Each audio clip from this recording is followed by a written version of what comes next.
देखो, first thing जो है, you are a human, you are not a machine. कुछ लोग क्या कर रहे हैं, 15-15, 16-16 घंटे पढ़ रहे हैं, फिर भी 2 साल 3 साल के बाद उनका एग्ज़ाम ही नहीं वो क्रैक कर पा रहे हैं, उनका एग्ज़ाम ही नहीं निकलता है। रीज़न क्या है इसके पीछे? Reason is only one thing, because you are a human. आप एक इंसान हो, you are not a machine, you are not a machine. आप इंसान हो, you need rest, you need rest. तो आज ये जो वीडियो है ना, इसमें आज आपको मैं कंप्लीट रोड मैप आप लोगों को दिखाऊंगा कि आपको कैसे पढ़ना है, कैसे आप पढ़ोगे।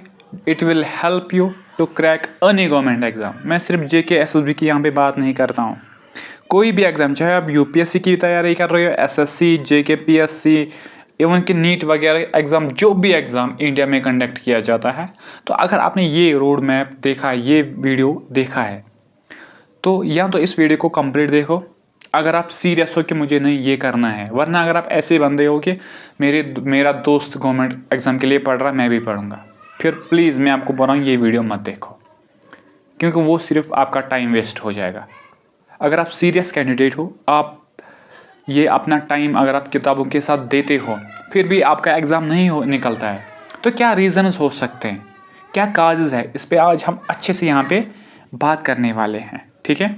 लेकिन स्टार्ट करने से पहले अगर चैनल पे नए हैं तो चैनल को पहले सब्सक्राइब कर लेना, क्योंकि बहुत सारे इंपॉर्टेंट वीडियोस क्लासेस के रिगार्डिंग, MCQs, पेपर्स वगैरह मैं आप लोगों के साथ कंटिन्यूसली शेयर कर रहा हूँ, ठीक है, राइट। तो देखो, पहले हमें देखना है कि हम क्या कर रहे हैं और हमें करना क्या चाहिए। ये सबसे बड़ी डिफरेंस होती है कि खुद को पहचानना पड़ता है इंसान को ड्यूरिंग ये, जब वो किसी भी कम्पिटिटिव एग्ज़ाम के लिए पढ़ना स्टार्ट कर रहा है। देखो, जो हम मेजरली कॉमन एस्पिरेंट जो चीज़ें करते हैं ना, वो आप पहले देखो वो क्या करते हैं। वो कर रहे हैं कि हमें क्या 10 घंटे 12 घंटे 15 घंटे क्या स्टडीज़ करेंगे, इससे हमें क्या हम ज़्यादा पढ़ेंगे। ये कंसेप्ट बिल्कुल गलत है। फिर भी मैक्सिमम अगर आप 95% बंदे देखोगे जिन्होंने 16 आवर्स स्टडी की है, 2 साल हो गए 3 साल हो गए, उनका कोई पोस्ट नहीं निकल रहा है। क्यों? क्योंकि वो अपने आप को मशीन समझ रहे हैं, एवं they are the only humans. देखो, इसके बदले आपको करना क्या है, आपको क्वालिटी पे फोकस देना है।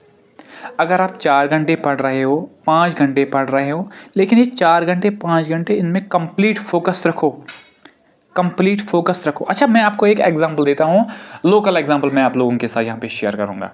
सपोज एक फार्मर है, कंसिडर करो कि आप एक फार्मर हो। अगर आप एक ट्रैक्ट ऑफ लैंड पे 16 आवर्स काम करोगे या 5 आवर्स काम करोगे, आपके बॉडी पे क्या असर पड़ेगा?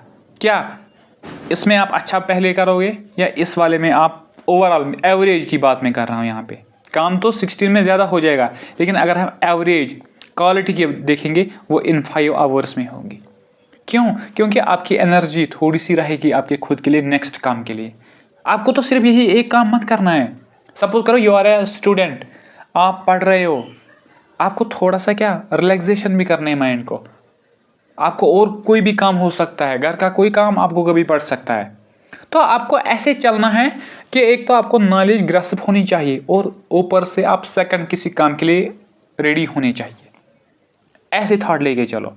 और ये थॉट तभी आएगा जब आप क्या, एक तो स्मॉल आवर्स में आप अपने इस शेड्यूल को डिवाइड करोगे, इस स्टडी को डिवाइड करोगे। सपोज आप 3 सब्जेक्ट्स दिन में पढ़ते हो 16 घंटे के लिए, तो इन्हीं 3 सब्जेक्ट्स को पढ़ो 8 घंटे में, और गैप दे दो थोड़ा सा, सो दैट आपका जहन जो है वो फोकस रहेगा ऑलवेज।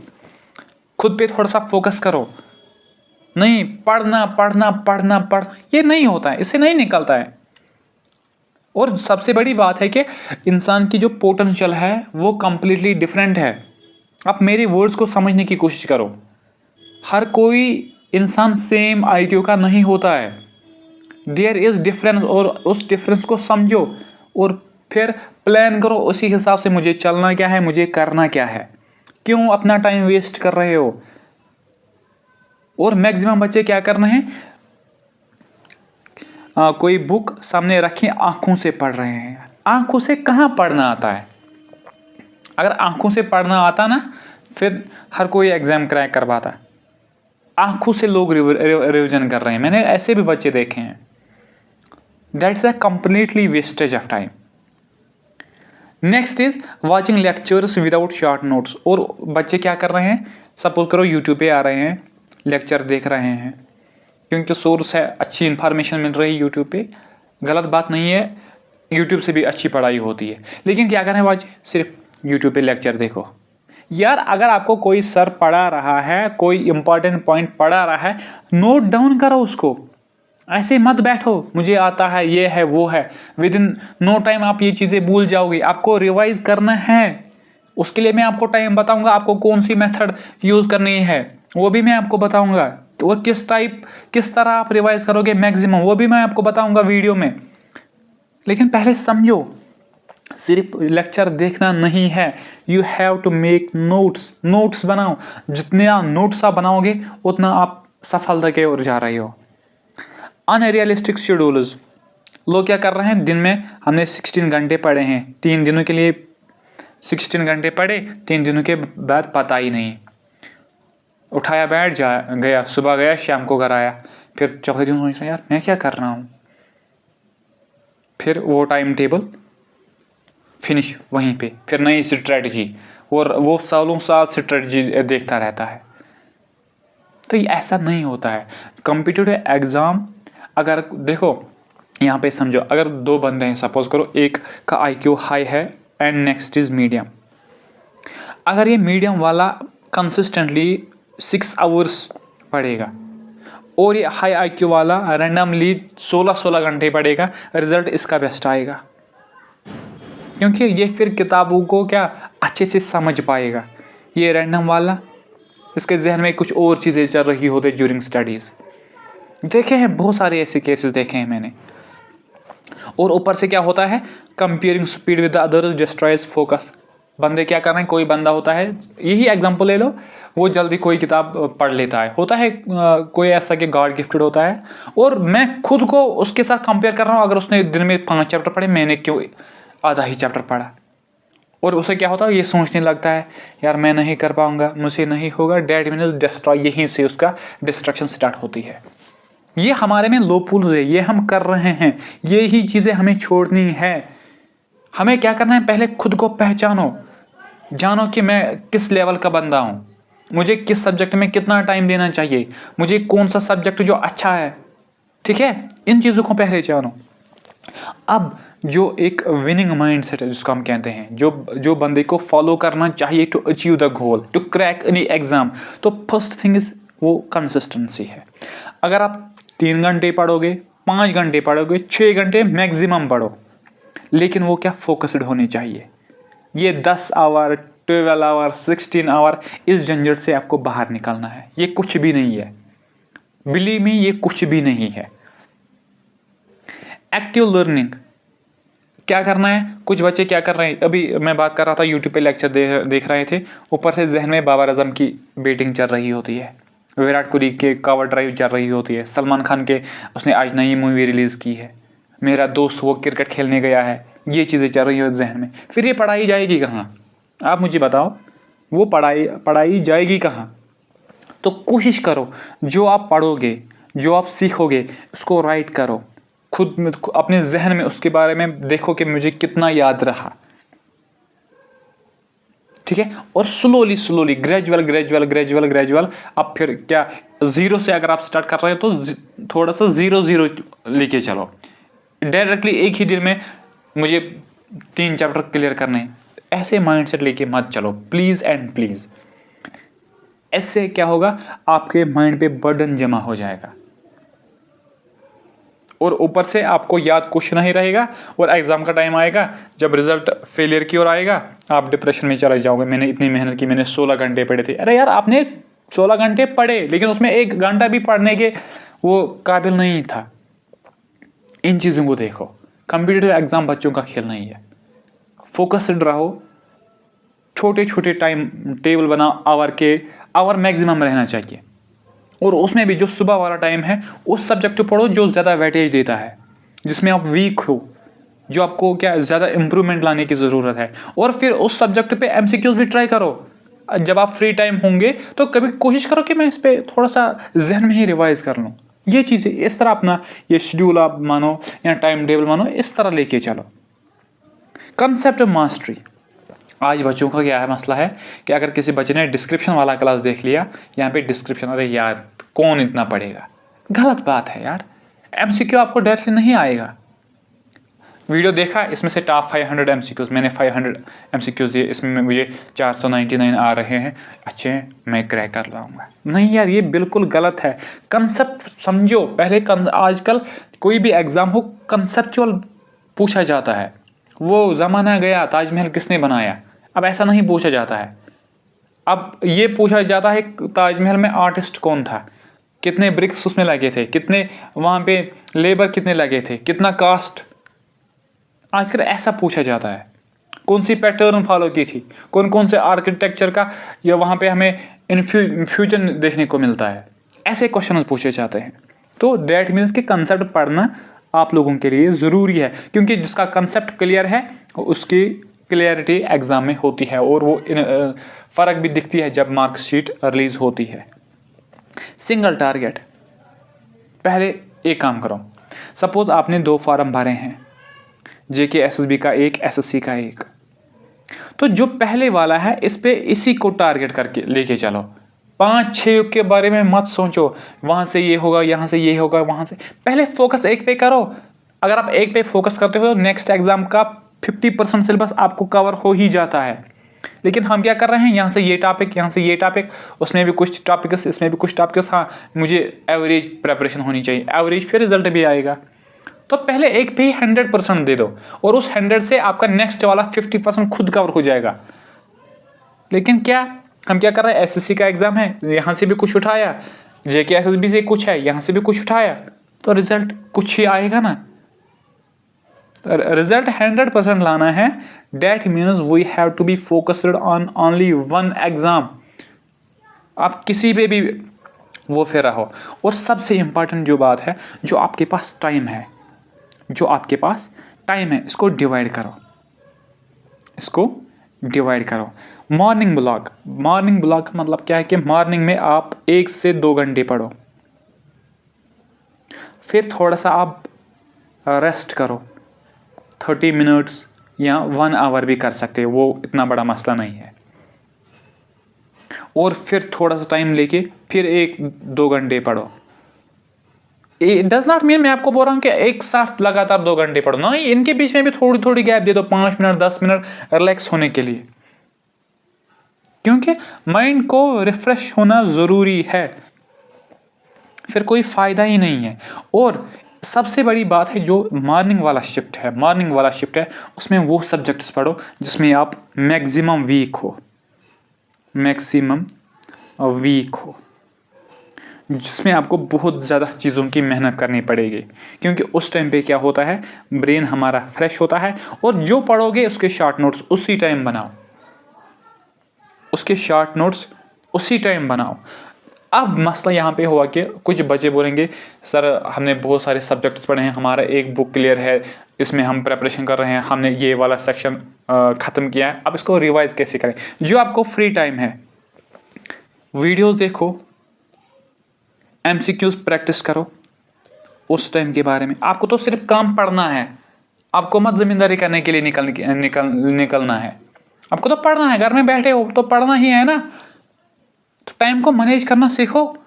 और फिर नाइट वाला जो शिफ्ट है, इसमें आप जो आपने दिन भर पढ़ा उसमें 1 घंटा रिवीजन, और थोड़ा सा क्या और एक्स्ट्रा थोड़ा आपने पढ़ लिया, लेकिन थोड़े टाइम के लिए, ज़्यादा नहीं। अब मैं रात को 10 बजे पढ़ने लगूंगा तो 2 बजे तक मैं एक ही कंसेप्ट पढ़ूंगा, नहीं यार, आपका दिमाग है, मशीन नहीं है, फिर से मैं ये बात बोल रहा हूँ। और सबसे इम्पॉर्टेंट बात है, स्लीपिंग पे फोकस करो। Sleeping focus in the sense कि आप अगर आपकी बॉडी आपको लग रहा है कि मुझे 6 घंटे नींद करनी चाहिए, वो पूरा करो, क्योंकि कॉम्पिटिटिव एग्जाम में आप 1 महीने 2 महीने में क्रैक नहीं कर पाओगे। It will take time, at least अ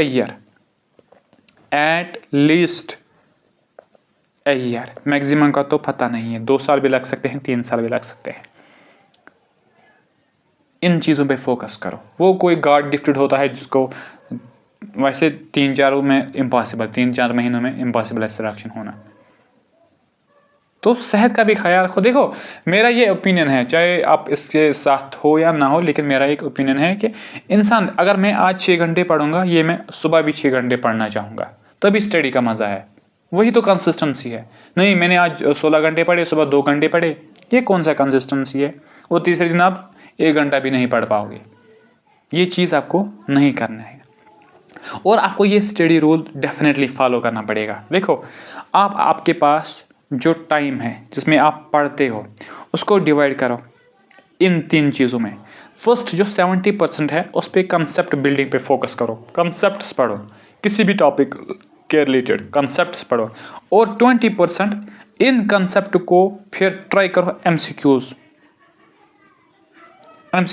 और जब आपने ये 2 चीज़ें निकाली, जब आपने एमसीक्यूज़ पे ट्राई थी, सपोज करो आपने 20 एमसीक्यूज़ यहाँ पे टॉपिक के रिलेटेड डिस्कस किए और 20 में से आपको 15 एमसीक्यूज़ आपके ठीक हुए, 5 एमसीक्यूज़ आपके गलत हो गए, तो ये जो 10 वाला % है, इस पे इन 5 को देखो कि यार मैं कहाँ कहाँ भूल चुका हूँ, मुझे कहाँ कहाँ क्या प्रॉब्लम होती है।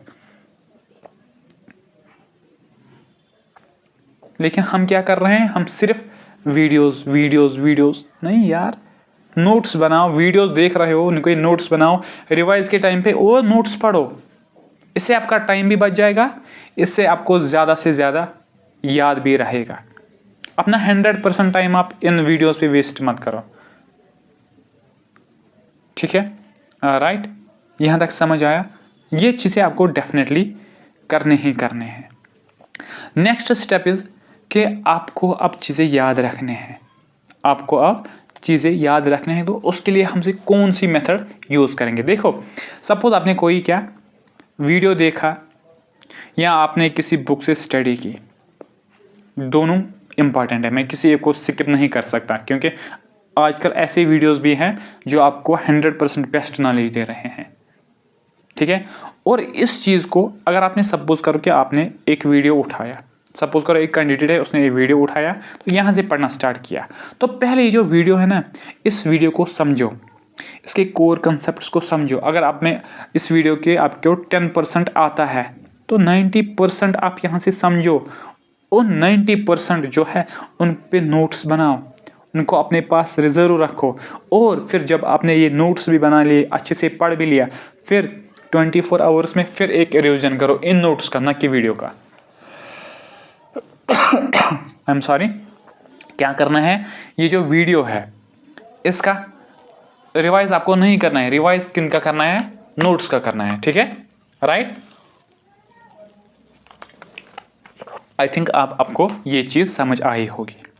एंड दैट नेक्स्ट इज, आपने ये चीज़ें भी की है, रिवाइज भी किया है, तो नेक्स्ट डे आप कोशिश करो कि सपोज आपने हिस्ट्री की एग्जांपल मैं यहाँ पे लेता हूँ, आपने सीडीएम पढ़ी है, एनसीएम पढ़ी है, एक्ट्स कुछ पढ़े हैं, तो एक दिन ऐसा बनाओ, हफ्ते में एक दिन ऐसा बनाओ जो आप इस पे क्या खुद एक टेस्ट दोगे, चाहे वो आप एमसीक्यू फार्म में दो या किसी और के फार्म में। इससे आपको पता चलेगा कि मुझे कितना याद रहता है, सेल्फ चेक आपका हो जाएगा, मैं क्या पानी के अंदर हूँ या पानी से फिर अभी बाहर ही हूँ या पानी के ऊपर तैर रहा हूँ, ठीक है। तो ये चीज़ें सेल्फ टेस्ट ये सबसे ज़्यादा ज़रूरी है, ठीक है। राइट, ये 4 चीज़ें आपको डेफिनेटली करने ही करने हैं। पहले रीड एंड अंडरस्टैंड करना है, चाहे आप बुक से पढ़ते हो या वीडियो से पढ़ते हो। देन नोट्स बनाना, रिवाइज करना, और फिर क्या एमसीक्यूज प्रैक्टिस करना। लेकिन उनका क्या करना है, एमसीक्यू सेट कहीं पे लाया, सपोज कोई वीडियो देखा तो उसमें एमसीक्यूज थे, तो आंसर देखने से पहले खुद आंसर कर लेना कि ये इसका आंसर है। और वो गलत कौन कौन से हैं उनको नोट करके रखो, ये मुझे नहीं आता है, ये मुझे आता है, ये मुझे नहीं आता है। स्टडी ऐसी करनी पड़ती है, क्योंकि ये स्टडी आप जितना इस पे अपना टाइम इन्वेस्ट करोगे उतना ये आपके लिए फ्यूचर बनाता जाएगा। अगर आप लेज़ी की तरह इसमें चल पड़े तो आपका फ्यूचर भी destroy, I am sorry I am using all these words, आपका फ्यूचर भी डिस्ट्रॉय हो जाएगा, आपका everything, money, time and everything ये वेस्टेज ही है, वेस्टेज के अलावा कुछ नहीं है, ठीक है।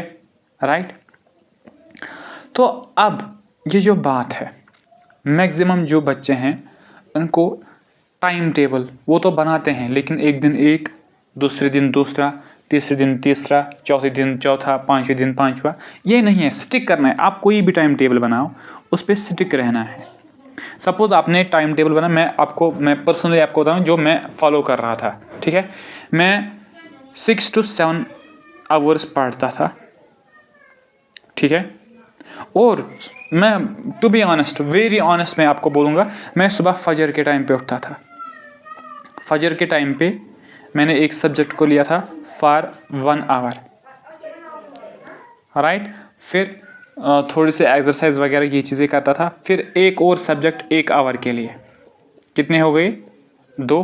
फिर मैं गैप ले रहा था, उसमें मैं यूट्यूब पे वीडियो देख रहा था रिगार्डिंग इसी सब्जेक्ट के। तो यहाँ पे मुझे थोड़ा सा एक तो रिलैक्स भी होता था, दूसरे मुझे एडिशनल इन्फॉर्मेशन मिल रही थी, उनको नोट डाउन करता रहता था, ठीक है। राइट। तो इसी तरह मैंने अपने टाइम को डिवाइड किया था, लेकिन ये क्या कंटिन्यूस प्रोसेस था। ये एक दिन नहीं, 2 दिन नहीं, जितना टाइम मैंने पढ़ा है या आज भी मैं अपने इसी प्रोसेस को फॉलो कर रहा हूँ, ठीक है। तो चीज़ें को अच्छे से पढ़ो। देखो मैंने आपको पहले ही कहा कि कोई बंदा ऐसा होता है जो दिन में 10 घंटे भी पढ़ सकता है, तो उसको देखते हैं आपको अपना मैनेजमेंट चेंज नहीं करना है। अपना मैनेजमेंट रखो जिसमें आपको लग रहा है कि मैं यहाँ से ज़्यादा पढ़ पा रहा हूँ, वो आपके लिए अच्छा है एज़ कम्पेयर टू अदर्स। ये नहीं देखना कि मेरा दोस्त 10 घंटे पढ़ रहा है मैं भी पढ़ूंगा, नहीं यार, उसकी कैपेसिटी है, आपकी नहीं होगी तो आप फ्रस्ट्रेट चले जाओगे, ठीक है। राइट। अब देखो जो हमारे पास कैंडिडेट्स है, मेजरली जो कॉम्पिटिटिव एग्ज़ाम की तैयारी कर रहे हैं, वो 2 किस्म के कैंडिडेट्स होते हैं।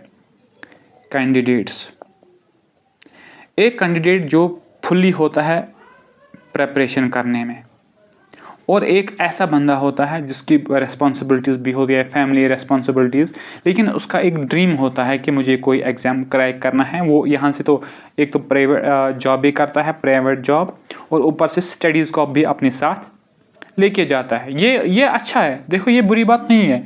अगर कोई बंदा रिस्पॉन्सिबल बंदा है, उसको लग रहा है कि नहीं यार मेरे इस टाइम पे फैमिली का सपोर्ट भी ज़रूरी है, क्योंकि बहुत सारे ऐसे होते हैं जो फैमिली के आप हेड समझो होते हैं, उन पे रिस्पॉन्सिबिलिटीज होती है, लेकिन उनका एक अपना ड्रीम होता है कि यार नहीं मुझे गवर्नमेंट जॉब पानी ही पानी है। क्योंकि कश्मीर में तो प्राइवेट सेक्टर उतना एडवांस्ड भी नहीं है, लेकिन फिर भी वो बंदे कर रहे हैं। I appreciate them. तो फिर उनके लिए भी यहाँ पे मैं बोलूँगा कि आपको क्या करना है। अगर आप वर्क प्लेस पे हो, 8 to 12 आवर्स आप काम कर रहे हो, फिर आप किस तरह अपने टाइम को मैनेज कर पाओगे, सो डैट कि आप एक दिन क्या अपना जो ड्रीम है उसको ट्रू देते हुए देख पाओगे। देखो इसमें डेफिनेटली आपको ज़्यादा टाइम पढ़ने के लिए नहीं मिलेगा, आपको या 2 आवर या 3 आवर मिलेंगे पढ़ने के लिए। लेकिन आपको यहाँ पे क्या करना है, मॉर्निंग का जो टाइम है ना, मॉर्निंग का टाइम, इसको आपको ज़्यादा यूटिलाइज करना है, क्योंकि आपके पास फिक्स टाइम है। जो घर पे बैठा हुआ बंदा है वो 6-7 भी पढ़ सकता है, क्योंकि उसके पास 24 आवर्स है। लेकिन आपके पास ये सिर्फ मॉर्निंग के 2-3 घंटे, शाम के 1-2 घंटे मैक्सिमम होंगे, क्योंकि कोई भी जॉब कर रहा है उसको पता है कि क्या हालत हो जाती है जॉब करने से। इसलिए ये वाला टाइम है, ये आपके लिए बहुत इम्पॉर्टेंट है। तो आप सुबह कोशिश करो कि सवेरे में सबसे ज़्यादा उठो। सवेरे में जितना आप जल्दी उठोगे वो आपके लिए बेनिफिट है। और मॉर्निंग में आप पढ़ने कंसेप्ट पे फोकस करना करो, कंसेप्ट पढ़ो। एक देखो, अगर आप प्राइवेट जॉब कर रहे हैं, आपको पता है कि 4 महीनों में मेरा सिलेबस कवर नहीं हो जाएगा। सिलेक्शन तो सेकंड थिंग है, पहले सिलेबस को कंप्लीट करना है, उसमें तो थोड़ा सा टाइम लग ही जाएगा। या अगर आप जर्नल लाइन के सिलेबस को टच करोगे तो साल भी लग सकता है, 2 साल भी। तो आपको ये फिक्स्ड रखना है कि एक दिन मुझे एक नया कंसेप्ट सीखना है, और इसी कंसेप्ट को फिर ट्राई करते रहो। अगर आपको ड्यूटी आवर्स में सपोज करो कि थोड़ी सी गैप मिलती है, तो इसके रिलेटेड MCQs वीडियोज़ देखो, सो डैट कि आपको एक्स्ट्रा चीज़ें, एक तो जो आपने सुबह पढ़ा है वो रिवाइज हो जाएगा, definitely it will help you. और दिन के टाइम पे अगर आप ब्रेक्स में 20-30 1 आवर मिलता है, तो इन चीज़ों को पे MCQs टाइम वेस्ट करने से बेहतर है क्या कुछ देखो रिगार्डिंग जो आपने सुबह पढ़ा है, ठीक है। फिर नाइट के टाइम पे मैक्सिमम रीड आप कर सकते हो 1 आवर के लिए, सोने से पहले। लेकिन ये क्या क्विक होना चाहिए, क्विक रिवीजन आप इसको बोलो, क्योंकि आपको बहुत टाइम लगेगा और इसको इसलिए आपको इतना टाइम भी नहीं है। और संडे का शेड्यूल आपको डेफिनेटली अलग बनाना है। सपोज़ मैं आपको यहाँ पे थोड़ा सा हेल्प करूँगा कि किस तरह आपको ये आपको जो 2-3-4 घंटे मिलते हैं पढ़ने के लिए, तो किस तरह आप इसको थोड़ा सा मैनेज कर सकते हो। देखो, अगर आप सपोज़ करो आप सुबह 6 बजे उठे तो आपने 1 घंटा पढ़ लिया मॉर्निंग सेशन, और इसमें आपने फोकस किया है किसी कोर सब्जेक्ट पे और इसके कुछ नोट्स भी बनाए। पढ़ना है, थोड़ा थोड़ा आपको पढ़ना है, आपके पास टाइम नहीं है।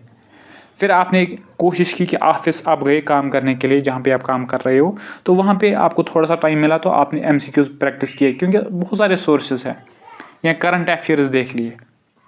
फिर जब आप वहाँ से वापस आओगे तो आपने फिर 1 घंटा दिया है नाइट सेशन का, इसमें आपने प्रैक्टिस किया है PYQs एंड आपने जो डे में जो पढ़ा था सुबह उसको एक क्विक रिवीजन दे दिया। और संडे स्पेशल ये वाला दिन आपके लिए इम्पॉर्टेंट है, और इसमें आप जितने भी 1 वीक में आपने जो भी पढ़ा है उसको आप रिवाइज पहले करोगे, फिर उसके रिलेटेड आप मॉक टेस्ट दे दोगे, एंड नेक्स्ट आप खुद को ये जानोगे मैं कहाँ पे पहुँच रहा हूँ, कहाँ पे मैं लैग कर रहा हूँ। तो ये चीज़ें आपको उसमें देखने हैं, ठीक है, राइट। और सबसे इम्पोर्टेंट देखो, बंदा वही बेहतर है जिसको अपनी खामियों के बारे में मालूम होगा। इन लोकल कश्मीरी वे आर सेइंग कि बंदा इंसान सु बेहतर यमिस क्या पन्ने खामी नजर एज कम्पेयर टू बाकियन हंस खामी। ये बात मैंने कश्मीरी में बोली, अब मैं इसका आपको उर्दू में बोलता हूँ। ये क्या है, देखो, इन आवर लोकल ट्रेडिशन हम बोलते हैं कि वो बंदा सबसे बेहतर है जो अपनी उसकी जो खामियां होंगी वो उसको ज़्यादा पता होंगी एज़ कम्पेयर टू अदर्स। तो अपने खामियां यहाँ सब्जेक्ट के रिलेटेड क्या पता है कि मुझे क्या क्या खामियां हैं, मुझे कौन कौन सा सब्जेक्ट में मैं वीक हूँ, ये रिकॉर्ड अपने पास रखो। ये आपके लिए एक वेपन है, क्योंकि इसमें सिर्फ वही चीज़ें ऐड हो जाएंगी जिसमें आप क्या है लोवेस्ट पे हो, सबसे नीचे हो। इसको आप एरर लॉग बुक के नाम से रख सकते हो। वही चीज़ें यहाँ पे रखो जिसमें आप क्या अच्छा नहीं परफॉर्म कर रहे हो, और फिर ये वाला रूल यहाँ पे फॉलो करो। 1 दिन, 7 days, 30 days long term memory, इनको रिवाइज नोट्स जो भी आपने नोट्स बनाए हैं आज सपोज करो आज आपने नोट्स बनाए हैं, नेक्स्ट इनको रिवाइज करो, फिर 7 डेज के बाद फिर से रिवाइज करो, फिर 30 डेज बाद इनको फिर से रिवाइज करो। तो ऐसे ही करते चले जाओ। और हेल्थ का तो आपको ज़्यादा ही ख्याल करना पड़ेगा, क्योंकि आप दिन भर जॉब पे होते हो, तो 7 आवर्स स्लीप आपको लेनी है। ऐसा नहीं है कि आप इस प्रेपरेशन के दौरान अपनी जॉब को खो दोगे, नहीं, वो भी नहीं करना है, क्योंकि आपने तभी जॉब को प्रेफरेंस दी है जब आपको उस चीज़ की ज़रूरत थी, ठीक है, राइट। अब golden rules for the success देखो ऐसे ही नहीं आती है, उसका एक रूल होता है। रूल इन द सेंस के आपको कोई फिक्स्ड पाथ फॉलो करनी पड़ेगी, एक पर्टिकुलर पाथ फॉलो करनी पड़ेगी जिससे आप उस गोल तक पहुंचोगे। तो first is daily consistency. Consistent आपको पढ़ना ही है, कंसिस्टेंट पढ़ना है, चाहे आप 1 घंटा पढ़ो, 4 घंटा पढ़ो, क्या पढ़ो, वो आपको पढ़ने ही पढ़ने हैं। और जॉब करने वाले के लिए क्या रखना है कि उसको अपने पास लिमिटेड सोर्सेज रखने हैं। इसको सपोज हिस्ट्री के 4 बुक नहीं रखने हैं, एक ही रखो, वो ही पढ़ो, जितना हो सके उसको बार बार पढ़ो, ठीक है, उसको अंडरस्टैंड करने की कोशिश करो। और अगर आप सपोज फ़ोन तो यूज़ हर कोई कर ही रहा है, जो आपका स्क्रीन टाइम है मैक्सिमम वो होना चाहिए इन MCQ क्विज़ेस पे, न कि रील्स पे, ठीक है। तो ये छोटी छोटी चीज़ें हैं जो इंसान को हेल्प कर रहा है किस चीज़ के लिए, अपने गोल को अचीव करने के लिए। और मैक्सिमम जो चीज़ें अब हमें नहीं करनी है, सोशल मीडिया डिस्ट्रैक्शन, इसको बंद करो, ये नहीं करना है, ठीक है। सोशल मीडिया पे ज़्यादा मत जाओ, ठीक है।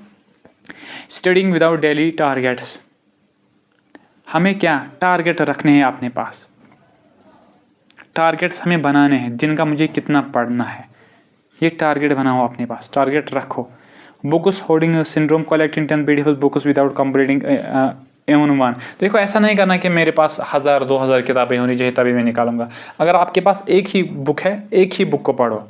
ऐसे नहीं कि मैं 100 रखूँगा तो मेरा सिलेक्शन हो जाएगा। ये कंसेप्ट बिल्कुल गलत है, ये नहीं करना है, ठीक है। प्लान के बगैर स्टडी भी नहीं करनी है, सोशल मीडिया डिस्ट्रैक्शन इसको अवॉइड करना है, और आपको मॉक टेस्ट वगैरह भी स्किप नहीं करने हैं, ये आपको देने ही देने हैं, ठीक है, राइट।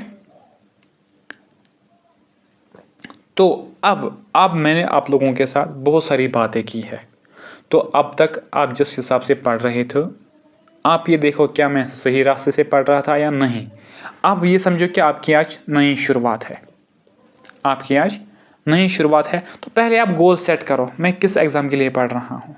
फिर सिंपल रूटीन, वो क्या है कि कंसिस्टेंटली मुझे पढ़ना है, रिवाइज करना है, MCQs ट्राई करने हैं, और एक कंसेप्ट डेली मुझे नया कुछ सीखना है, ठीक है। 20 MCQs मुझे पर डे करने हैं, और कॉन्स्टेंट मुझे रिविजन करना ही करना है, ठीक है। और सबसे बड़ी बात जो कंसिस्टेंसी होती है ना, कंसिस्टेंसी जो होती है वो बीट करते हैं इंटेंसिटी की। अगर आप एक दिन में 10 यूनिट पढ़ोगे, दूसरे दिन कुछ नहीं पढ़ पाओगे, तो फ़ायदा क्या है उस पढ़ने का। दैट मीन्स एक फोकस्ड आवर इम्पॉर्टेंट है, ये अगर आप कंटिन्यूसली करोगे तो ये चेंज ला सकता है आपके लाइफ में। तो ये डेफिनेट चीज़ है, और ये प्रैक्टिकल चीज़ भी है। देखो कोई भी कामयाब इंसान अगर आप देखोगे लाइफ में, उसका एक डिसिप्लिन होता है, वो किसी चीज़ में कंसिस्टेंसी को लेके चलता है। एक फार्मर को ही देखो, उसको पता होता है मुझे ज़मीन में कब क्या फर्टिलाइज़र डालने हैं, वो उसको स्किप नहीं कर सकता है। दवाई कब करनी है, उसका पर्टिकुलर डेट होता है, कौन सा काम किस टाइम पे करना होता है, वो फिक्स्ड होता है। लेकिन एक ये स्टूडेंट है जो एक दिन हिस्ट्री पढ़ता है, दूसरे दिन ज्योग्राफी, तीसरे दिन पॉलिटी, चौथे दिन मैथ, कहाँ से फिर सिलेक्शन होगी। आई थिंक कि अब आपको थोड़ी सी ये एज मिली होगी कि किस तरह हमें क्या चीज़ों को लेके जाना है, ठीक है। तो इस वीडियो में आज हम इतना ही डिस्कस करेंगे। तो thank you so much, have a great day. और आप लोगों के लिए एक खुशखबरी है कि हमने स्टार्ट की है जम्मू एंड कश्मीर की हिस्ट्री, जिसमें हमने एक क्लास ऑलरेडी आप लोगों के साथ शेयर किया है, सोर्सेज। तो नेक्स्ट क्लास जो होगा उसमें हम डिस्कस करेंगे रिगार्डिंग द गोनांडा डायनास्टी। जो भी बच्चा जिसने कभी भी कश्मीर हिस्ट्री नहीं पढ़ी है वो जाके उसको पढ़ सकता है, अच्छे से डिटेल्ड वीडियोस है, ठीक है, कम्प्लीटली फ्री है। तो उसके लिए वो देख सकता है, अच्छे से देख सकता है, नोट्स बना सकता है, कोई टेंशन नहीं है। तो एवरीथिंग विल बी फाइन। तो thank you so much, have a great day.